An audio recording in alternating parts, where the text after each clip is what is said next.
Hello viewers, எல்லாருக்கும் வணக்கம். நம்ம இந்த வீடியோவில் 20th February 2024 மார்க்கெட் அப்டேட்டை பார்க்கலாம். அப்புறம் stocks, Power Grid Corp, HDFC Bank, Axis Bank இதெல்லாம் இதுக்காக ரேலி ஆச்சுது. Bajaj Auto, Coal India, Hero Moto Corp இதெல்லாம் இதுக்காக விழுந்துச்சு. எஃப்ஐஐஸ், டிஐஐஸ் இவங்கெல்லாம் வந்து எவ்வளோ க்ரோர்ஸ்க்கு ஸ்டாக்ஸை பை அண்ட் செல் பண்ணியிருக்கிறாங்க. அப்புறம் யூஎஸ் மார்க்கெட் வந்து எதுக்காக சரிஞ்சிச்சு. அப்புறம் க்ரூடு கரன்சி, கோல்டு இதோட ரேட்ஸ் எல்லாத்தையும் நம்ம இந்த வீடியோவில் பார்க்கலாம். ஃபஸ்ட் வந்து மார்க்கெட் அப்டேட்டை பார்த்துடலாம். அதுக்கு முன்னாடி நீங்கள் இந்த சேனலை சப்ஸ்கிரைப் பண்ணாமல் இருந்தால் மறக்காமல் சப்ஸ்கிரைப் பண்ணுங்கள். நிஃப்டி பார்த்திங்கன்னா ஒரு 74 பாயிண்ட் வந்து ரேலி ஆச்சுது. கிஃப்ட் நிஃப்டி பார்த்திங்கன்னா இன்றைக்கி ஒரு 36 பாயிண்ட் வந்து பாசிட்டிவில் க்ளோஸ் ஆகிருக்குது. ஸோ புதன்கிழமை மார்க்கெட் வந்து கேப் அப்பில் ஓப்பன் ஆகிறதுக்கு வாய்ப்புகள் இருக்குது.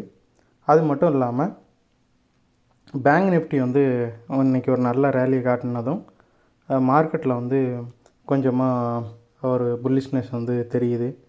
ஸோ 22,000 வந்து ஒரு பயங்கரமான சப்போர்ட் வந்து பில்ட் ஆகிருக்குது. ஸோ இந்த எக்ஸ்பைரிக்குள்ளே கண்டிப்பாக வந்து 22,000க்கு கீழே போகாது அப்படிங்கிற மாதிரி இன்வெஸ்டர்ஸ், அதாவது ட்ரேடர்ஸ் எல்லாமே நம்புகிறாங்க. அதே மாதிரி அடுத்த பெரிய சப்போர்ட் எங்கே இருக்குதுன்னா 22,500 தான் ஒரு ரெசிஸ்டன்ஸ் வந்து இருக்குது. ஸோ இதுக்கடையில் இந்த இப்போதைக்கு 22,200 கிட்ட இருக்குது. ஸோ இன்னொரு 300 பாயிண்ட் வரைக்கும் போகிறதுக்கான வாய்ப்புகள் இருக்குது. ஸோ இறங்கினாலுமே இது வந்து 22,000க்கு கீழே போகாமல் இருக்கிறதுக்கு தான் சான்சஸ் வந்து ரொம்ப அதிகமாக இருக்குது. அப்புறம் ஸ்டாக்ஸை பார்த்தோன்னா பவர் கிரிட் கார்ப் வந்து 11 பாயிண்ட்ஸ் வந்து ரேலியாக இருக்குது. ஸோ அதுக்கு எதனாலன்னு பார்த்தோம் அப்படின்னா அவங்களோட போர்டு வந்து ஒரு 656 கோடிக்கு டிரான்ஸ்மிஷன் ப்ராஜெக்ட்ஸில் வந்து இன்வெஸ்ட் பண்ணுறதுக்கு அப்ரூவல் கொடுத்துருக்குறாங்க. ஸோ இந்த நியூஸ்னால் ரேலியாக இருக்குது. அப்புறம் ஹெச்டிஎஃப்சி பேங்க் பார்த்தோன்னா ஒரு 37 பாயிண்ட் வந்து ரேலியாக இருக்குது. இதுக்கு காரணம் வந்து சிட்டி புரோக்கர் வந்து இவங்களுக்கு பைக்கால் கொடுத்துருக்குறாங்க. அது மட்டும் இல்லாமல் ரொம்ப பெரிய அளவுக்கு, அதாவது 44% அளவுக்கு ஹெச்டிஎஃப்சி பேங்க்கில் வந்து அப்சைடு மூவ் இருக்கும் அப்படின்னு அவங்க சொல்லியிருக்கிறாங்க. ஸோ இதுவும் ஒரு காரணம் வந்து ஹெச்டிஎஃப்சி பேங்க்கில் இந்த மாதிரி ரேலி வந்ததுக்கு. அப்புறம் ஆக்சிஸ் பேங்க் பார்த்திங்கன்னா ஒரு 25 பாயிண்ட் வந்து ரேலியாக இருக்குது. அது எதனாலன்னு பார்த்தோம் அப்படின்னா பேடிஎம் வந்து அவங்களோட நோடல் அக்கௌண்ட்ஸ் எல்லாத்தையும் வந்து ஆக்சிஸ் பேங்க்கு ஷிஃப்ட் பண்ணுறாங்க. அதனால் ஆக்சிஸ் பேங்க் வந்து ரேலி ஆகிருக்குது. ஏன்னா இது ஆக்சிஸ் பேங்க்கு ஒரு பிஸ்னஸ் மாதிரி தானே. ஸோ அதனால் இது வந்து ரேலி ஆகிருக்குது. அதே மாதிரி பேடிஎம்மும் வந்து ஒரு 4-5% வந்து ரேலி ஆச்சுது இந்த ஷிஃப்டிங்னால். அது மட்டும் இல்லாமல் ஆர்பிஐயும் வந்து பேடிஎம்மோட அந்த டெட்லைன், அதாவது February 29 கொடுத்துருந்தாங்க. அதாவது பேடிஎம் பேமெண்ட் பேங்க்கில் டெபாசிட் பண்ணுறதுக்கு, அதாவது அக்கௌண்ட்லேயோ இல்லை வாலெட்லேயோ வந்து டெபாசிட் பண்ணுறதை ஸ்டாப் பண்ணணும் அப்படின்னு சொல்லியிருந்தாங்க. அதுக்கு டெட்லைன் வந்து February 29 வரை கொடுத்துருந்தாங்க. இப்போ அதை வந்து ஒரு March 15 வரைக்கும் எக்ஸ்டெண்ட் பண்ணியிருக்கிறாங்க.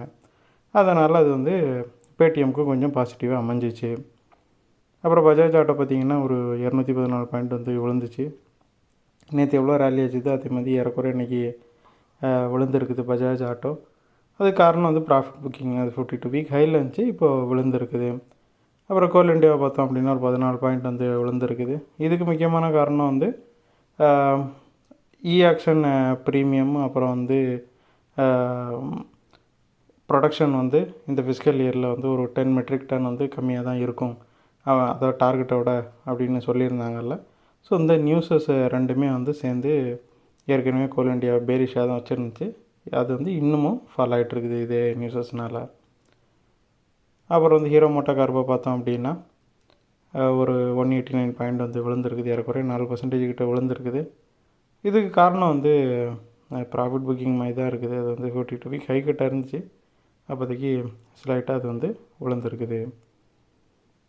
அப்புறம் எஃப்ஐஸை பார்த்தோம் அப்படின்னா அவங்க வந்து ஒரு 1,335 crore வந்து செல் பண்ணியிருக்கிறாங்க.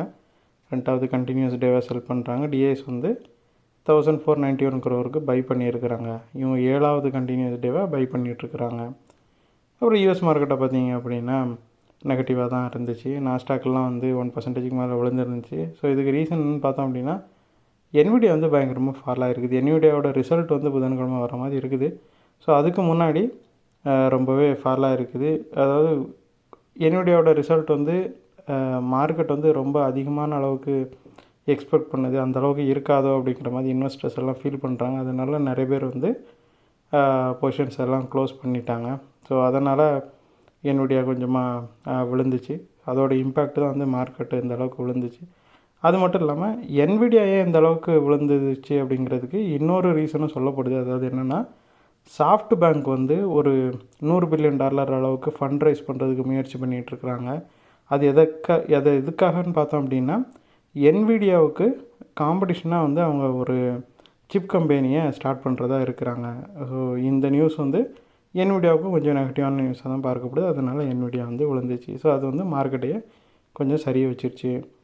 அப்புறம் கிரிப்டோ வந்து பெருசாக எந்த சேஞ்சையும் மேக் பண்ணல. பிட்காயின் வந்து அதே 52,000 சரௌண்டிங்கில் தான் வந்து ட்ரேட் ஆகிட்டுருக்குது. அப்புறம் க்ரூடை பார்த்திங்கன்னா ஒரு 1.02 வந்து விழுந்துருக்குது. 82.54 இருக்குது. டிமாண்டு கொஞ்சம் குறைஞ்சதுனால க்ரூடு கொஞ்சமாக விழுந்துட்டுருக்குது. USD பார்த்திங்க அப்படின்னா கரன்சியில் 0.06 இந்தியன் ருபிக்கு எகென்ஸ்டாக விழுந்துருக்குது. ஃபெட் மீட்டிங்கோட அவுட்கம்காக ட்ரேடர்ஸ் எல்லாம் வெயிட் பண்ணிகிட்ருக்குறாங்க. அதனால் USD வந்து ஸ்லைட்டாக விழுந்துருக்குது. அது மட்டும் இல்லாமல் எகென்ஸ்ட் இந்தியன் ருபிக்கு எதிராக இது எதுக்காக விழுந்திருக்குன்னு பார்த்தோன்னா, இந்தியன் ஷேர் மார்க்கெட் வந்து கொஞ்சமாக ரேலி ஆகி இப்போ 22,200 கிட்ட போயிடுச்சு. இல்லை, அதோட இம்பேக்ட் வந்து ருப்பியை வந்து ஸ்ட்ராங்காக இருக்கிறது. அது ஒரு ரீசன் USD விழுந்ததுக்கு. கோல்டை பார்த்திங்கன்னா ஒரு 8 பாயிண்ட் வந்து ரேலியாக இருக்குது. 2036 இருக்குது. கோல்டு வந்து USD கொஞ்சமாக விழுந்ததுனால அதோட பெனிஃபிட்னால கோல்டு வந்து கொஞ்சமாக ரேலியாக இருக்குது. ஸோ இந்த வீடியோவில் உங்களுக்கு கொடுத்த இன்ஃபர்மேஷன்ஸ் எல்லாம் கண்டிப்பாக ஹெல்ப்ஃபுல்லாக இருந்திருக்கும் நான் நம்புகிறேன். இது உங்களோட ஃபியூச்சர் ட்ரேடிங் செஷனுக்கு கண்டிப்பாக ஹெல்ப் பண்ணும். இந்த வீடியோ உங்களுக்கு பிடிச்சிருந்துச்சுன்னா லைக் பண்ணுங்கள், ஷேர் பண்ணுங்கள், மறக்காமல் சேனலுக்கு சப்ஸ்கிரைப் பண்ணுங்கள். தேங்க்ஸ் ஃபார் வாட்சிங். நான் இன்னொரு வீடியோவில் உங்களை சந்திக்கிறேன். தேங்க்யூ.